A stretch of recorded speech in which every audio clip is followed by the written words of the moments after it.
Welcome to another Tuesday night edition of Sunday Night Football with Bengal Jim and Friends. And guys, this is our 22nd consecutive week.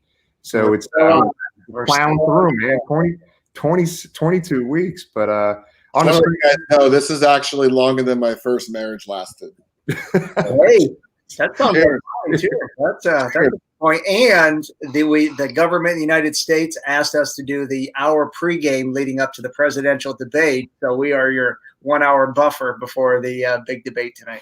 Right. We got a hard cap at 9 o'clock. So let's. Okay, on the screen, as everybody knows, every week, my good friends James from Brownsburg, Indiana, and our buddy from Canada, Jamie. And every week, we either do a Canadian geography or we do Canadian trivia. Last week we did trivia. We're doing another trivia today. So, right. Jamie, question about your country, Canadian trivia. Which Canadian city ranks as the most educated in your country? I just want to let you know Brantford was not on the list anyway. I was going to say Brantford, Ontario? Not on the list. What is it? Most ranks as the most educated city in Canada. Oh, my God. I have no idea. All right. It's Winnipeg. What were you saying? Ottawa. I was going to say Ottawa. Our nation's Ottawa. Yeah. It is Ottawa? I was just going to say Ottawa, too. That sucks. Yeah, it doesn't count. All right. I was going to say Ottawa, though. Just so you know. All right, guys. Hey, great another lineup tonight here. We got Jay Morrison from The Athletic. We're going to recap the Eagles game, and we're going to preview the Jags game. Very excited. Jay is very good if you guys listen to him on his podcast and follow him on Twitter and social media. He's one of the best out there. We have Bengals Super Bowl 23 safety, Barney Bussey with us. A lot of great stuff to dig into with Barney. And Tom Justin and I are going to dig into the top 5 rookie seasons in Cincinnati Bengals history. So that's going to be a good. We've got our top 5. I know I posted on social media earlier today. Get your top 5 ready, guys. Get them ready and see if you guys agree with Tom and I on this. So, hey, before we bring Jay on, anything you guys want to get started with, or we? No, we didn't lose this week. It's a big week, and no, let's rock and roll. Let's get right into Jay. Let's do it. I'm a huge fan of Jay. I read all the stuff on athletics, so let's bring him on. You ready? Here we go. Jay, welcome to the show, buddy.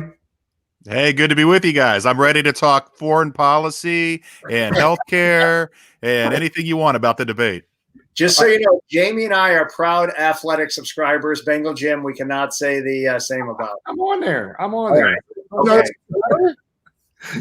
I'm on there. I appreciate any of you guys that subscribe. We really do. That's right.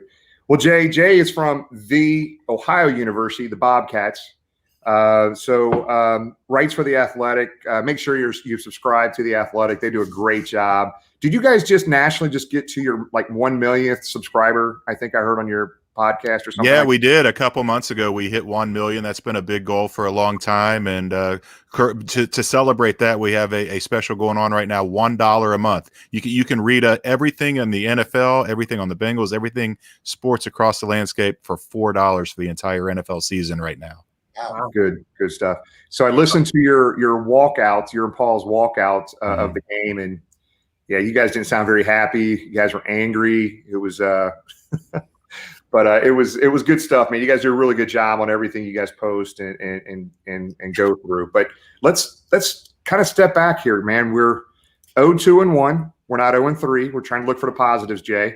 So we're going to kind of review that. I'd like to be able to talk about that Eagles game. And let's start off with some of the positives here. Then we kind of dig through. And Jay, it is up to you today for all of our viewers and followers on Facebook, Twitter, and YouTube to give us the answers and solve the problems for our Cincinnati Bengals in the next 10 to 15 minutes. It's on you, brother. It's on you. But, I mean, there were some good things. That defense really, other than a few plays right before half and at the end of the game, there was 2 breakdowns there, but man, the defense actually looked pretty decent. Jay, what's your thoughts on the defensive play Sunday? Yeah, they did look better, but you still have to temper it a little bit. I mean, the Philadelphia offensive line is kind of a wreck right now, even though they've got some guys there with skins on the wall, so to speak. They gave up 8 sacks in the opener. Carson Wentz just looks like he's struggling right now. And we saw that again, 3rd straight. He'd never thrown multiple interceptions in 2 straight games. Now he's done it in 3 after Logan Wilson and LaShawn Sims both got their first career interceptions on Sunday. But it was a step in the right direction. This was a team that had lost 14 consecutive road games. Had they lost that one, they would have tied the longest streak in Bengals history. They avoided that with the tie. You got to look for positives at this point. They were in position to win the game. I know that frustrates a lot of fans that they haven't been able to finish these, but when you've lost that many road games in a row and you're sitting there in the fourth quarter with a lead, it's just it feels like it's coming. It feels like if they can just kind of get over the hump and win one of these games, it's going to break the log jam. And there is so much positive around. As frustrating it is to lose close games, it's better than the alternative of being blown out. To be in these games and know that you're just a play or two away from getting over the hump.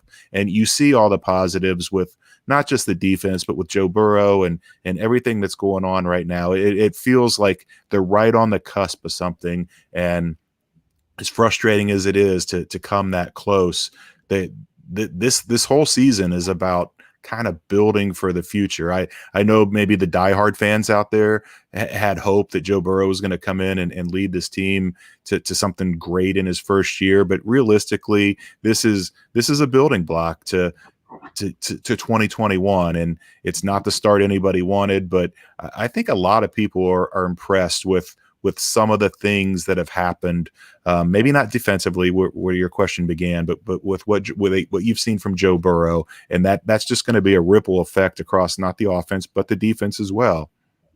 Yeah, and as you look at it, a couple more quick things. Then we're going to get into the A topic here from the Eagles game in the first 2 or 3 games, that offensive line, but. Joe Burrow looks amazing. He's taken a lot of hits, obviously, but it was great to see T. Higgins contributing this week, and I thought Logan Wilson looked really good. So these young guys early in the season have stepped up. Logan Wilson had a pretty decent game for his this past week as well. Yeah, he really did. They're working him in a little bit more. It's a lot of Josh Bynes and a lot of Jermaine Pratt, but we saw it in the opener. I mean, they put Logan Wilson, Akeem Davis-Gaither on third downs right off the bat. I mean, 2 rookies playing next to each other on third down. That shows the faith they have in those guys. Also shows kind of the mindset that let's build something here. And Logan he played really well on Sunday. Akeem had some issues, but you look there. I mean, there was a play there that Carson Wentz missed where he had a wheel route. I believe it was Miles Sanders had him wide open. Akeem just totally bit on the double move. And then later in the game, I think it was overtime, same play essentially. It wasn't the double move, but it was up the sideline, a wheel route, and Akeem was right with him and broke it up. So those are the kind of things you like to see, a young guy making a mistake and then not making that same mistake a second time around.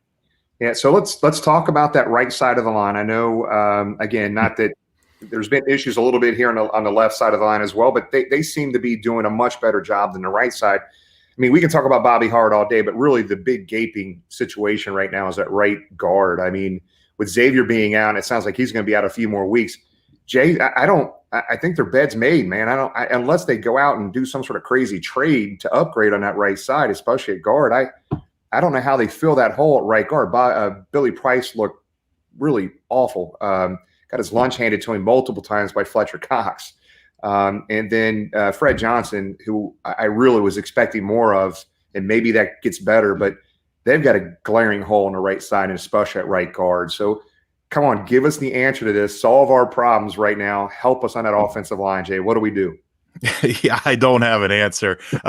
See, the issue is that with Xavier Su'a-Filo, he's going to be out for a few weeks more, but they expect him to come back. So you're not going to go out and trade. I mean, the Bengals don't trade in season anyhow, but even in this situation, you're not going to go out and trade for a guy, and it's going to take him a week or 2 to get up to speed with your offense anyhow. And then, maybe in a couple weeks after that, maybe even before he gets up to speed, then Su'a-Filo's back. So they're kind of stuck with what they have right now. They did today. I don't know if you guys saw Shaq Calhoun, who they waived on Monday so that they could bring up Keaton Sutherland from the practice squad. Shaq cleared waivers. They claimed him on cut down day after Miami cut him. So he cleared waivers this time around. They've re-added him to the practice squad. So he's another guy in that mix. He's a young guy, still kind of learning the offense. That's kind of what I'm talking about there, where he's so young and he's still so new to this offense because he's only been here for 3 weeks. But I mean, you've got Alex Redmond, who they protected today on the practice squad. I wouldn't be surprised to see them activate him on Sunday or earlier. But Paul and I kind of debated this on the podcast today. I think they're going to go Billy. As bad as he looked, he hasn't had that shot to start a game yet. He came in relief for Suafilo in the opener. He came in relief for Fred on Sunday. Maybe they give him a shot to just be the guy for a day, see how he does. If it goes south again, they make the move at halftime like they did with Fred. I mean, they've given Fred 2 chances, and he did not look good against Cleveland. They benched him against Philadelphia. I don't know that they can trot him back out there again. The mitigating factor there is, Brian Callahan talked about how maybe when they watched the film, it wasn't as bad as it looked when they watched it live, and maybe they pulled the plug a little too early on him. I don't know if pulled the plug too early is the situation, but when Billy Price comes in and doesn't play as well, I think that makes them rethink the decision to bench Fred. Billy had a couple plays that the 42-yard screen pass to Gio, the longest play they've had all year. Billy had the key block to spring that. But you mentioned, I mean, Fletcher Cox is going to abuse a lot of guys in this league, and maybe I wrote about maybe 2 of Billy's best plays were penalties, because they actually, one was a false start that saved them from a 7-yard loss, and one was a holding penalty where if he doesn't hold Fletcher Cox, he probably plants Joe Burrow in the turf. So if that's where you're at, where your best plays are penalties, that kind of shows you where they're at right guard. Yeah. So a couple quick stats here real quick. So some on the positive side. So the Bengals rankings right now through 3 weeks is they're 10th in pass offense, 11th in pass defense, and 4th on special teams. Before we get into the Jags game and ask you a few questions, we want to make sure we hit on Geno Atkins. James, I know you had something you wanted to hit on as well. Yeah, going back to the O-line real quick, Jay. When Zach brought in his coaches, probably the one controversial one was Jim Turner, maybe the baggage that he had at Texas A&M and some of the other stops. At what point are they going to say, we've got the players, it's on you to make it work? Is that going to be the first domino we see fall if a coach is let go? Do you think he's on the hot seat at all? I don't, because if you look, I mean, everybody knew offensive line was a problem going into the offseason, and they really didn't do much. I mean, Xavier Suafilo was the only thing that they did in free agency. They draft a guy in the 6th round. I mean, they basically said, we can't fix everything in one offseason. And we feel like the guys that we have on the offensive line can be serviceable enough, as opposed to the guys we have at linebacker are not serviceable enough. So they decided that linebacker was the target last offseason. If they had Pro Bowl caliber players, if they had a really solid offensive line and it was performing like this, I think Jim Turner would be in trouble. But that's not the case. Everybody knows that he's not playing with the top tier talent, and he's so tied to Zach Taylor. I mean, there's just that connection there, and unless he does something outside the scope of football, like we saw in Miami, like we saw at Texas A&M, I don't think there's any chance that he's a domino that falls. I think that is going to be the target this offseason, and then if next year, if they go out and get a guy in free agency, they target the offensive line in the draft, and then the offensive line is still performing like this, then we can talk about maybe the end of the tenure for Jim Turner. But I don't think it's going to happen this year. Yeah. So one of the things I noticed, obviously with Zach Taylor being a new coach, as a fan, I'm willing to give him obviously more time. I see a lot of people after every loss fire Zach, and like they don't get it. It takes time for a new system to come in. One of the criticisms I see about him from the fans is that the play calling is really kind of vanilla, maybe a little bit predictable at times. Is there any chance that he gives up play calling? I guess there's always a chance. I don't think he's ready to do that. He has admitted that he needs to get better. They look at these things all the time. Paul, my partner on the beat, ask him about what's going on. They have more run calls on 2nd and long than anybody in the league. And it's just, it's like, why are you trying to catch people by surprise? Are you trying to lessen what you need to get on 3rd down? And Zach said it's all of that, and they're looking at it. But it just seems like they move up and down the field okay, but when they get in the red zone, they try to get too cute. They try to outthink the defense, and maybe that's a product of not having a great offensive line where you're just going to say, hey, this is what we're going to do. You guys stop it. But that was a problem last year, is they just were not good offensively in the red zone, had to settle for field goals too many times, and we're seeing that kind of crop up again now. I don't think that's something that maybe down the road. I don't think it's something that Zach would give up in the middle of the season, because if he does, what's the option this year? It's Brian Callahan, and Brian Callahan has never called plays before in the NFL. So it's not like he's got a ready-made replacement on this staff, and that's what they brought him here to do. And we're still just 19 games into his tenure. I don't think we're going to see a move this year. Yeah, I'm with you on that. So last question for you. The road to 13-2-1 starts this week, Jay. So just give us your keys to the game. The Bengals win if they do these 1 or 2 things. Protect Joe Burrow, number one. I mean, you can't give up 8 sacks. Really, I mean, they've given up 3 in the first 2 games. You would almost take that at this point. I mean, that's not going to be their mindset going in, but the Jaguars' defensive line is not going to scare anybody. This is a game that's tailor-made to get Joe Mixon going, to get Joe Burrow comfortable, keep Joe Burrow clean in the pocket, and don't turn the ball over. And I think they win this game.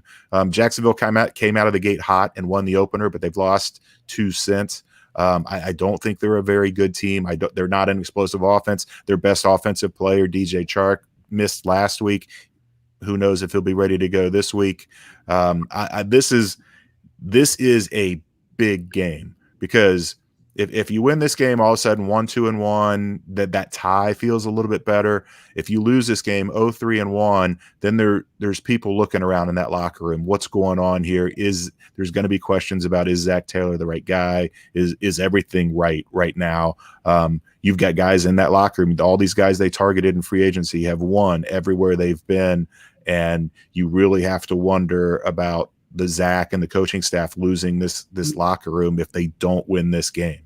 Yeah, I'm with you, buddy. It's a critically important week for our boys, man. But Jay, we appreciate your time, and it means a lot. If you're not watching or following Jay, make sure you follow him. It's a great follow, The Athletic, at Jay Morrison on Twitter. Jay, we appreciate your time, man. It means a lot. All right, good being with you guys. I hope you get to make it into the stadium Sunday. We 2 of us. Well, this Canadian can't get across the border. He's stuck. We'll see you, maybe later this year. Yeah. Thank you. Thanks, buddy.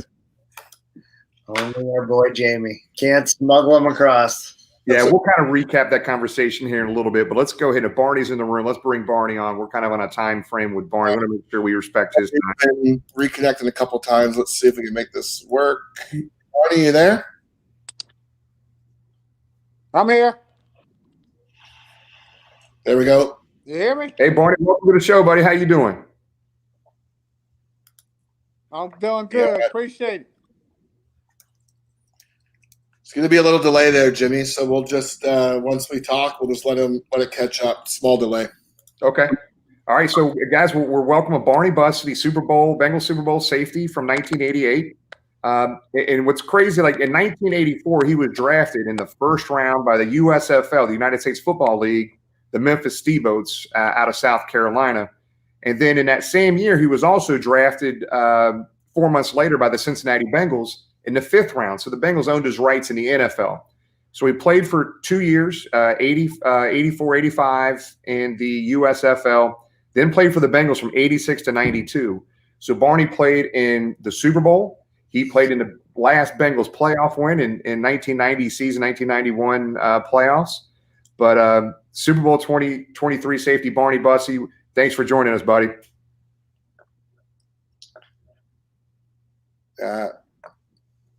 Are you there?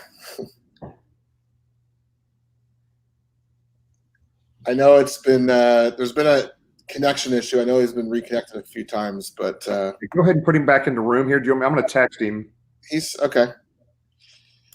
Go ahead and text him, Jimmy. We'll go. Jamie and I can chat while you deal with that. So I think Text him. Just make sure he's close to where his Wi-Fi is or whatever. Just that might be the issue. I was surprised by Jay Morrison's comment that the leash that Jim Turner had, again with that baggage that he came in with, and yeah, no doubt he's not playing with a pocket full of aces there. But I think it's interesting because when I asked about the play calling, because that's one of the biggest criticisms you see as well is the play call with Zach, and he said, I don't think there's going to be any change, but then if we lose this next week, a lot of people are going to be looking around that room going, yeah, having confidence in the coaches, right? And like he said, Brian Callahan may be the next best option who's never called, but I think it was a sports talk radio show I was listening to past week, or probably one of the guests that we had on one of their other shows talked about Zach was brought here for his offensive knowledge. Zach being a former quarterback, Big Ten at Nebraska, part of Sean McVay's young coaching tree, quarterback coach of the Super Bowl Rams. So he was brought in for his offense. Obviously, he's not a defensive coach. So if he's not coming in and running that, then why is Zach here per se? So, I think him giving it up is going to be a lot bigger. And I want to say issue is not the right word, but it's going to show a lot if he gives up play calling. Yeah, if it becomes a lost season, right? We get into week 9 and we're out of it. You may see Callahan get a chance to call in a game or two to see if he can get comfortable doing it. But, we have people in the chat, Craig saying must win, which totally – here's something else. I didn't even think about this. But Tyler Eifert is going to be back in town this Sunday, right? Because he looked good on Thursday night. I think the biggest issue was never – how good is Tyler Eifert? He has the talent. Stud coming out of Notre Dame. But the question was, can he stay healthy? Unfortunately, the last couple of years, that wasn't the case. I don't think it's ever been an issue with Tyler Eifert on if he's a good football player, if he's a good tight end. The guy's great. But his biggest issue was staying healthy the last couple of years, and along those lines, getting a substantial payday. And unfortunately, I don't think the Bengals, wanted to stroke that check another year for a chance that Tyler may only play in 3 or 4 games like he did the last couple of years. Jimmy, you're back. Bring Barney back in. I do see him connected, but it looks like it's still a little slow. But let's try it. All right. Barney, are you there?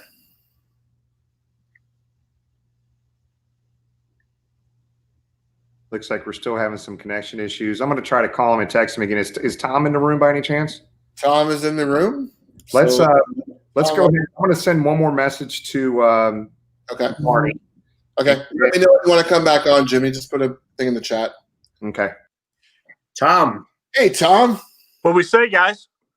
Well, we are coming off a kissing your sister week here for the Bengals. Not that I have a sister, but it's better than a loss. And I think what my excuse is, the Bengals were just waiting for Joe Burrow to get his first win at home in front of fans. So that's why we're waiting till week 4.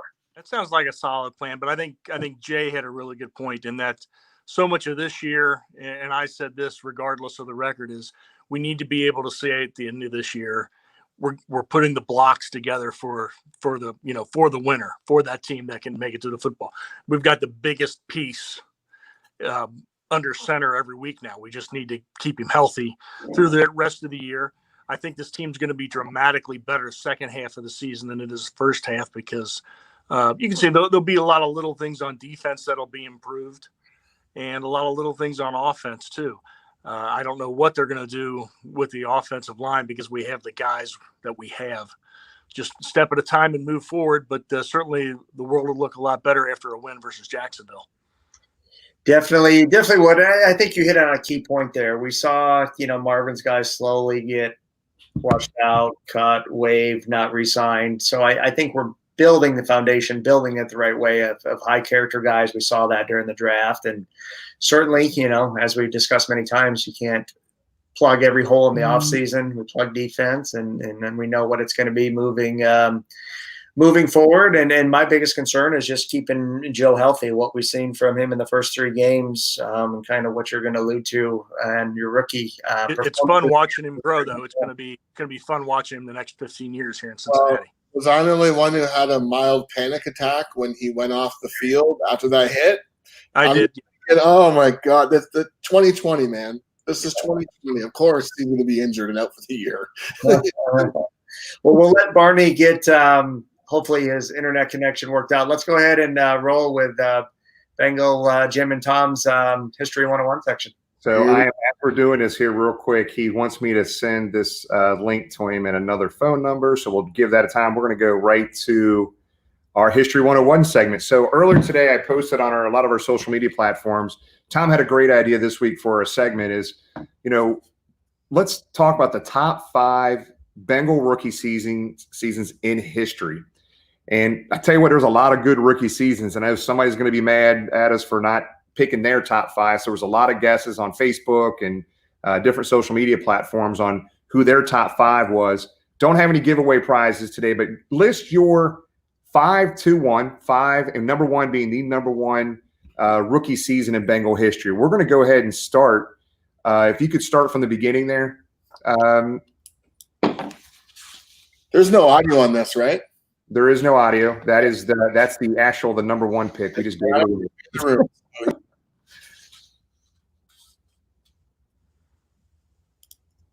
Okay, so we starting off with our top 5 here, and we picked Paul Robinson. Now, a lot of Bengal fans are not going to know who Paul Robinson is. So talk about PR. I mean, this guy was a stud in 1968 when the Bengals started playing football in the AFL. Paul Robinson out of Arizona. Paul Brown and his scouts found him, brought him in. It was a time when he just passed away this week. The NFL and the Chicago Bears had the Kansas Comet. Paul Robinson was known as the Cactus Comet. He was fast. He could break back in. He could cut. He could run outside. A lot of the initial offense that Paul Brown brought in for that first season of the Bengals in 1968, Paul Robinson fit well. He could really bounce the ball to the outside right there. I don't know if that's Guy Dennis or Pat Matson leading him on a sweep right there. But he fit well. He was AF. A lot of people forget. In 1968, Cincinnati had 2 rookies of the year, Johnny Bench in baseball and Paul Robinson in football. Unfortunately, as so happened to so many of our players, he was slowed down a little bit by injuries. And as time went on with that and the version of the West Coast offense was implemented, Essex Johnson sort of edged him out. Essex was a much better pass receiver, and Kenny Anderson really liked throwing the ball to Essex. But Paul Robinson was a fantastic player, a historical player. I think what a great funny note about him was his first year after he'd made the team, he went out and bought a suit, as it was, rule you had to wear a suit on the plane. And Bob Trumpy tells the story that with this really nice gray suit was a good-looking pink tie. Paul Robinson didn't know how to tie a tie. So Bob Trumpy tied it for him. He put it on. And then Bob Trumpy played with him for the next 5 seasons. And he said every game he would watch Paul Robinson loosen the tie, take it over his head, put it in his locker, and then after the game, put it back over his head and tie it. He said 5 years he never untied that. But a great young player. He was an AFL All-Star and Rookie of the Year. Yeah, and some crazy stats here that Bengal fans need to know about. In 1968, he was second in the MVP voting only to Joe Namath. I mean, right. This guy had that big of a year. Rookie of the Year, gained over 1,000 yards, 3rd-round pick out of Arizona, played with the Bengals from 68 to 71, Pro Bowler 68, 69. But he was the first player to gain over 1,000 yards with an expansion team as a rookie. Second player to gain over 1,000 yards first year as a professional football player. I mean, this was groundbreaking stuff this guy did back in 1968, Tom. Yeah, he really was. He was an all-around player. Like I said, Essex Johnson ended up being a little bit better of a receiver and had some chemistry with Ken Anderson. But Paul Robinson was dynamite. I think a little bit of the injury bug got him, but he was still playing. In fact, He was a champion in the WFL with Yep. Birmingham. Yep, good Years stuff. later. So let's move from number 5 to number 4, Tom. And we went with at our number 4 spot. We went with Cris Collinsworth here. I mean, 3-time Pro Bowler, 1,000-yard receiving his rookie season. That 6'5" frame gave mismatch issues to these defenders his entire career, especially his rookie season. You know, it wasn't just the stats and what he infused to the offense. It's what he brought to the team. And he brought excitement. At that point, Isaac Curtis's career was a little bit on the downslide. He was getting a little older. He'd been nicked up for several years with injury. The Bengals desperately needed an infusion at wide receiver. And Cris was incredibly intelligent, incredibly athletic, and very smart. He used all that to his advantage. He could go deep. He could out jump a guy. He was not afraid of going over the middle. He had fantastic hands and really took the city by storm with his personality in 1981. Yep, good stuff. Number 3, we went with our guy Ickey Woods, 1988 season, 2nd round out of UNLV, 2nd team All-Pro in 1988, AFC rushing leader, 1,066 yards, set a rookie rushing record for the Bengals at that time. That was broke later by another Bengal. 15 touchdowns, over 5 yards per carry. This guy was the real deal. Yeah, he by himself not just put the franchise, but the whole city on its back and ran us to the Super Bowl. Ickey ran hard. He was phenomenal. Nobody else could cut back the way Ickey Woods could in the 80s and really for years thereafter, but certainly not here in Cincinnati. He fit in well with that offensive line. And a lot of people forget Ickey didn't even start till October. That's right. Because they were worried about his blocking. He was behind Stanley Wilson. Stanley Wilson was known for his blocking. Stanley had a bad half against the New York Jets, and they started feeding Ickey the ball. In fact, that New York Jets game was his first touchdown and an abbreviated shuffle, the original shuffle, which was really, really ugly. But he refined it thereafter, and he was in the end zone the rest of the year. Okay, and number 2, Corey Dillon, 1997 season, man, second round pick out of Washington. The big game everybody remembers his rookie season, 39 carries for 246 yards, 4 touchdowns versus Tennessee. You and I were at that game. Over 1,100 yards, rookie rushing record for the Cincinnati Bengals. I tell you what, this guy ran hard, and he would run through you, by you, over you, whatever it took. He was an angry runner. I love Corey Dillon. Other than maybe, in another sport, a perfect game or something like that, that night was maybe the best single night performance of any athlete in Cincinnati history. He ran angry. I mean, he ran like he hated you out of his old neighborhood. He was a linebacker playing running back, but he had speed, he had strength. And, everybody forgets, other than Willie Anderson, which granted you have a Hall of Fame caliber player at right tackle, and really Rich Bram, Corey's line wasn't a whole lot different than what we have right now. He was doing all that with next to no line. And Corey was a pretty good blocker too, but he had exceptional timing. He hit the hole very well, and he knew how to bust it. Yeah, he was the real deal. Just happened to be on some very, very bad Bengal teams.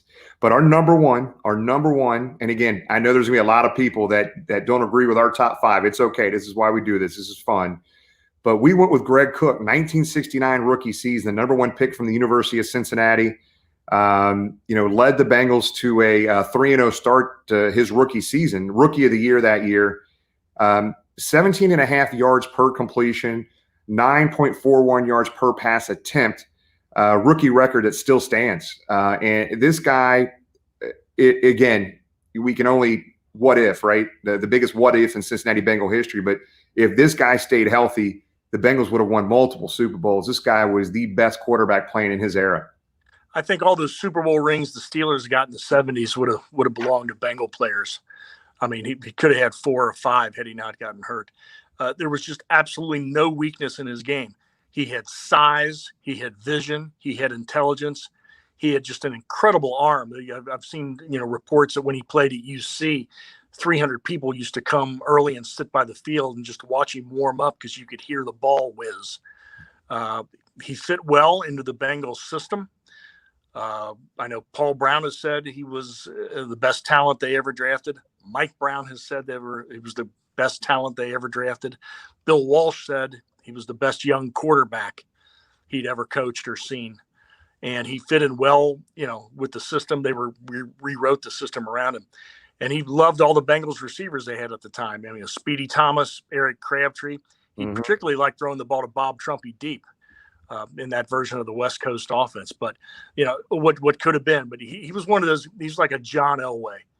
He would have made a sub 500 team a Super Bowl champion all by himself. Yeah. So Tom, he got a good question here from Craig. So during the fourth game of the year, I think it was, if I'm not mistaken, third or fourth, he was sacked by the Kansas City Chiefs, right? And had a shoulder injury. I don't know if it was a labrum or whatever it was. If it was an injury in today's NFL, he'd be playing. From what they say, if the injury happened now, he'd have surgery, be out 6 weeks, and be 100%. But they didn't know at the time, and every time they went in there and cut on his shoulder, they made it a little worse. He had several injuries. They said they really knew something was wrong that next year at Wilmington in 1969, his first play at training camp, he dropped back to pass, and it was a little pass to Chip Myers in the flat, and he overthrew him to the right and high about 8 yards, and he undid his chin strap and slammed his helmet and just walked off. Yeah. And unfortunately, it just never came back. Well, that's our list, and we're going to recap a quick Bengals memorabilia recap here, and I think I have this in order. So we had number 5, our guy Paul Robinson, black and white photo here from 1968. This guy was a stud, man. He was definitely a great running back for the Bengals. And at number 4, I think we had our guy Cris Collinsworth. I just remember, I don't know why, when I was younger, I remember all the ladies loved Cris Collinsworth for some reason. They liked his hair, I guess. And then my man, friend of the show right here, Ickey Woods, Sports Illustrated cover. That's our guy, man. We've had him on multiple times. And one of my favorite running backs in Bengal history, my guy, Corey Dillon. And then a very rare piece that I have in my collection here. In 1971, the Bengals handed these out at a game during that year, and there's 5-6 pictures in here that they handed out to people in attendance. There was a limited amount of them, but one of them is an autograph card picture of the man Greg Cook. Rest in peace here, man. But yeah, Greg Cook, great man. There were a lot of other guys we talked about putting in. We couldn't. Bill Berge was 1969 AFL Defensive Rookie of the Year. Boobie Clark was AFC Rookie of the Year offensively in 1973. Isaac Curtis had an incredible year. AJ Green, 1973. Yeah, there was a lot of guys. We could have did a top 10, but it's more fun when we do top 5 and you guys get mad at us about it. It's all good. So we can agree to put Anthony in there very easily. Yep. Bob Johnson. Yep. Well, Tom, man, I appreciate it, man. Another fun segment, man. That's fun, man. And, going through here, kind of researching some of the things I remember, I forgot about almost. But I appreciate your time again and going through this with us. And we appreciate it, big dog. Thanks again. See you Sunday. All right, man. See you, buddy. Who day. See you, Tom. Thanks, Tom. Appreciate it. Okay, Barney is reconnected. Let's give this another shot. Right. Here we go. Can you hear big dog? You good? Yeah, I still hear you, but I think I'm still cutting out a little bit. Okay, you sound way better. You sound way better, Barney. Hey, thanks for joining us, man. We appreciate it. I appreciate it. Yeah, so I was just telling right before, I'll kind of recap that again. So in 1984, you were drafted in the first round by the USFL Memphis Showboats out of South Carolina State. The Bengals, 4 months later, selected you in the 5th round. So I guess the Bengals owned your rights if you went back to the NFL, right? So that's correct. Yep. So and you had some years, some really good years, 2 years in the USFL, which we're going to talk about here.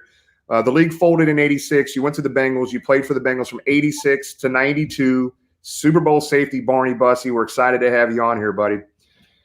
So we have a couple clips, Barney, that we want to talk about. We really want to start off. We're going to start off in the USFL. Then we're going to kind of come, kind of follow your career through with the Bengals. But we got a short clip. We want to watch a video clip, couple game clips we put together of your USFL days. So we'll go ahead and talk about this after we're done watching it. Reeves to throw. Reeves does throw, and the pass is completed. That's the first down, and that is Sam Ball. Put down by Barney Bussey, but there's a flag down at the 31-yard line. I think we're going to have holding. They almost ready short passes, and mostly running by this man, Herschel Walker. And there he goes again. First down across the 45. Bussey, Veselu, in on the stop with Coleman. Whoops, I'm wrong again, and Bussey bumps him out of bounds. Another first down. So he's now at about 153 yards on the night. He just ran away from Clancy. Sam Clancy, I think that's number 90 on the outside. Take a look at it. Here comes Carson blocking there. Clancy is going to come across. Right there, he's got his arms around. That's when you said, well, he's over with. Wrong. Veselu comes in. He misses the tackle also. Herschel just gets out of bounds. Bussey knocks him. Well, actually, Herschel. So Barney, I watched that entire game. It was a game against the New Jersey Generals, and man, you had to have had 20 tackles that game. Herschel Walker had like 200-something yards, and he was getting by. He was always in the secondary. You were having to make those tackles against Herschel Walker. I mean, you played against Jim Kelly, Anthony Carter, Steve Young. You played with Reggie White and against Herschel Walker. Talk about your USFL playing days, because that league was stacked with big stars. Well, I think for me, coming out of a small school, in a sense, kind of hurt me from a draft standpoint with the NFL. But I knew I could play in the NFL. I mean, we've had guys drafted every year from South Carolina State, and they would always come back and tell us how things were in the NFL, and we could play. But I was fortunate enough that the league was just starting up, and got drafted by the Memphis Showboats in the first round. And I knew my first year, I think I ended up playing like 8 games, because in my contract, I wanted to stay and finish school, which I was almost half done. And they allowed me to do that. And I ended up playing like the second half of the season. Yeah, in 1985, Memphis, you guys went all the way to the semis. I mean, you guys had one hell of a year in 85.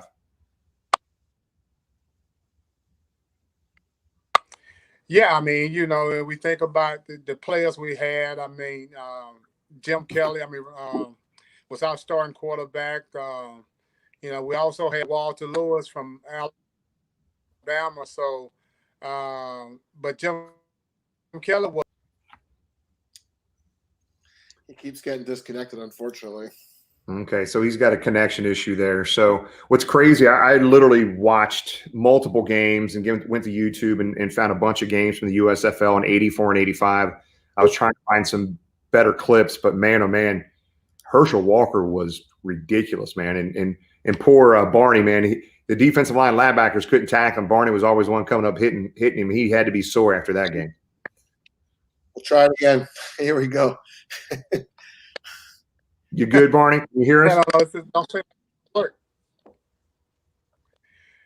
No, but you talk about Herschel Walker, the USFL. I mean, we have some great players there, and probably at least 50 or 60% of those guys, especially at the skill position, end up going to the NFL. We also had some guys coming from the NFL to play in the USFL. So that also gave us hope that the league was going to be able to survive. But, some other people had some better ideas, and, it didn't work out. But it gave me a great opportunity. I think Cincinnati kind of knew what they was getting when I came from the USFL. Yep. Well, Barney, we're going to play one more video clip, and I know we got a bunch of questions and things like that going on here, but we're going to play a video clip from 1990. Jamie, it's video clip number 2. Pick it up. There goes Bussey down to the 40. Nobody is going to get him. It's going to be a touchdown. Together. I'm not sure if you can see that or not. Yeah, Barney, I wasn't sure. Were you able to see that video? I think we lost him again. Yeah, he's frozen. So what we maybe do is maybe try and arrange it so we can maybe do something pre-recorded with Barney. Yeah, that's probably what we'll have to do. You guys. We want to thank our buddy Johnny Stenger for getting Barney. We'll work on the connection with him, but I want to thank our longtime listener, John Stanger, for helping us get Barney there. And like I said, we'll get him back when he's got a good connection. Jimmy, just invite him over for some bourbon with Bengal Jim by the fire pit. Yeah, bro, he'll do it, man. We'll have him in house here, man. That'll be in studio. In studio. All right. Well, listen, we're gonna go a little impromptu off the script here. James, we were talking about that we're gonna let you pick a lock of the week for maybe some gambling purposes. Do you have anything already planned for week number 4 in the NFL? Yeah, give me a minute. You just put me on the spot here. I thought we were gonna have like a big intro with fireworks coming up and all that. Oh, okay, you got to give me a minute. The one thing I want to talk about. I don't know if we formally did a question of the week. Is Here's your intro. It's got to be James the Greek. Oh,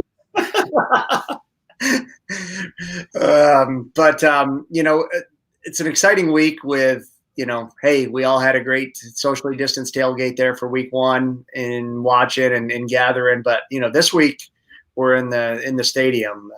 6,000 people were fortunate enough to get in there and just excited to get back in the jungle and hopefully see Joe Burrow's win. I know there's still a couple people looking for tickets. The one thing we haven't talked about yet, we are going to do the tailgate again. I don't know if you have that link, Jamie. I'm going to put you on the spot now. Can you put the parking link up there for I will. I don't have it. I'm sorry, guys. I'm laughing at just. I saw that. I'm sorry. That's pretty good. Joke of the week there. Thanks for the plug. Sorry it didn't work out tonight. Thanks, John, for the help with that. We'll get Barney back on here. I know he's got a lot of stories he's going to be able to tell us. We're lucky that we didn't get to hear about John Stanger's golf game. We're going to see who was the better golfer there, Barney or John. But excited to be back. We will share the link on social media. So again, if you haven't signed up yet, we will be doing the tailgate in the private lot, as the county lots aren't officially allowing tailgates. We'll be back in that same lot. If you can join us, come on down. Even if you don't have tickets, you're more than welcome to come pregame and hang out and join in the festivities and hopefully cheer us on to a win as Joe gets his first win at home. There's the link. Look at Jamie. He's better impromptu than us. Has it up there and share the link. So that link, we are limiting the number of cars in that lot to make sure we stay socially distant.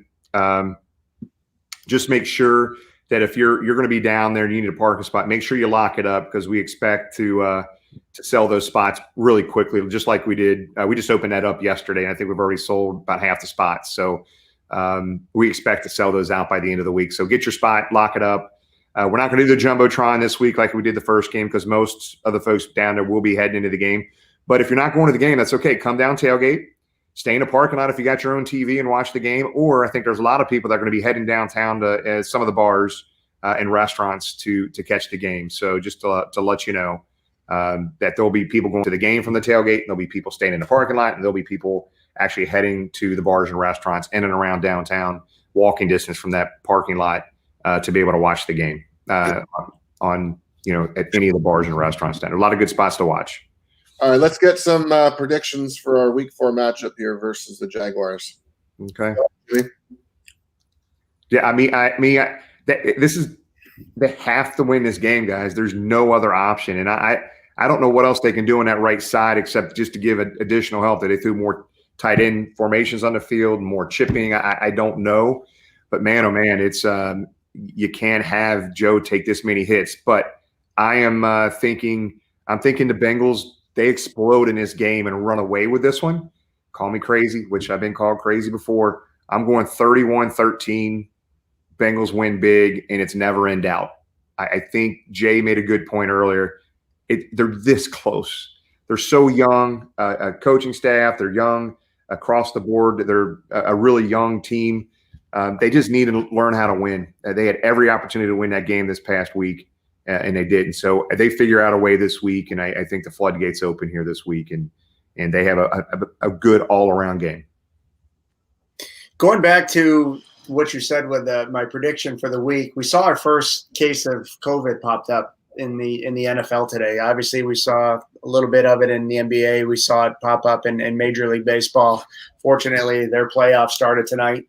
I don't think any of us were naive to think that it wasn't going to strike or hit the NFL at any point during the 2020 season. Maybe we thought it'd be a little bit later. But, the teams are staying home. The games are moving forward this week. Maybe they happen Sunday. Maybe they happen Monday. Maybe they don't. And the NFL changes the schedule around. So it has happened. We wish the best for all the players, coaching staff, all those involved. And hopefully it's nothing, could be false positives. Hopefully it's nothing major. But with the procedures and the policies the NFL has in place, they were prepared for this happening. It just wasn't a matter of when it was going to happen or if it was going to happen. It was just going to be a matter of when. So I think everything's going to move forward. Hopefully our players stay safe. We talk about on the show of doing our part. The Bengals sent out an email today for fans going in the stadium with a video, how to socially distance. I think there's 4 sections of 1,500 people or how the Bengals are going to set up the stadium. So it'll be interesting. Hopefully, again, this is just kind of a hiccup in the road and everything keeps moving like we see in the other professional sports teams happen. And we keep going. My prediction, I didn't think the Jaguars looked that good on Thursday night. Miami certainly isn't a top 15 team even in the NFL, and good old Ryan Fitzmagic put it to him on Thursday night. Obviously, a couple more days to prepare, but I think Joe continues his impressive streak, and we're looking at something like 35-17 Bengals. Jamie? Sort of in the same area as you. I think what is that? Minshew Mania is he's gonna try and rebound as well. You got Tyler Eifert's gonna come back for trying to have a big game against his old team. But I think you guys are right. I'm thinking I'm gonna put Bengals like 28-33, and I'll give Jaguars maybe 14 to 17 points here. So that's my prediction. And the Vegas likes us, where I think we're -3 going into the week. So, we'll see. The favorite, obviously fans really can't be counted in that, with only 6,000 allowed in the stadium. But, hopefully we get off the schneid this week and get that first win and move forward. Certainly the schedule doesn't get any tougher going to Baltimore the week after, and then the Colts in 2 weeks. So this is the time to get the first win and change that attitude in the locker room. I think after the game we hear a lot of Lapham and a lot of those reporters ask Zach Taylor, about the mentality. What does it take to get that winning mentality? Is it start from the coach, the players? Obviously, we have players here that have won in other places, but I think getting that monkey off their shoulder, getting that first win, I think could create a snowball effect of positivity. Jimmy, was one of the few that said 16-0. I think a lot of us are around that Mendoza line of 8-8, 9-7, 7-9 for the year, which is certainly still on the table. But get that first win and start rolling in the right direction. It's interesting though what Jay was saying. Like as bad as the offensive line is playing, and as bad as the run defense is unable to stop the run, we're still in these games. Like we could have been 3-0 with a couple. I mean, we could have been at least 1-2 with the dropped interception, right? With the T. Higgins stepping out of bounds and coming back in. If that call didn't get, if Doug Peterson or the people upstairs didn't see that, that was the game. Mm-hmm. That was the game. So, yeah, the turning point. To me, when the Bengals had the ball, and they had the tackle for loss. I think there was Joe Mixon got caught behind the line of scrimmage, and we settled for a field goal. We scored a touchdown. Their game is over. Just little things, man. Just little things. We had every opportunity in that game to win it. And again, when you got a young team, and to be honest, a lot of new players on this team, whether they're young or not, they got to figure this stuff out, and they need to do it this week. It has to be this week.